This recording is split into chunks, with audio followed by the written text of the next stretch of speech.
their reserve requirements that were put in during the SNL savings time, you know, for the bank. The obvious next question becomes, how do you find that bank that's in a problem with their REOs and really have to unload some of the REOs? Will they be more apt to be lenient than others that are, their ratios are in better shape according to the regulator?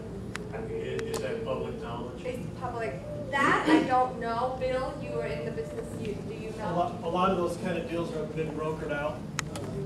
I'm not going to sidebar, but an example is a local bank here. We had a client who took out a $2 million loan, 2.4, and they started pressuring him, so he filed bankruptcy on him. And then they sold that 2.4 note to a broker in California. A friend of his called the broker in California, in New York, said, "What can I buy this guy's note for?" And he said, "I'll sell it to you for 1.011." So it's that kind of behavior, but the bank wanted to write it down for last quarter, so they wanted everything off the books by the end of September. So it really just depends. At that point, it's more of a liquidator who's buying that kind of product versus a wholesaler. Yes.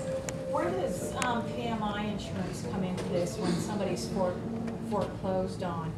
Does the mortgage insurance get paid to the bank? Do they get double dipping, so to speak, by getting paid the insurance and then they get the property back to go ahead and resell?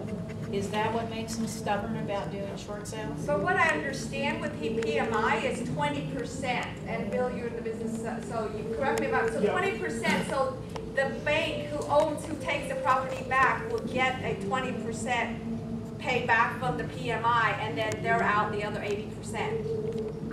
I see something. The problem is the PMI companies are broke, and that's why you have AIG. That's why they had a problem up, because they didn't have the ability to come up with the default.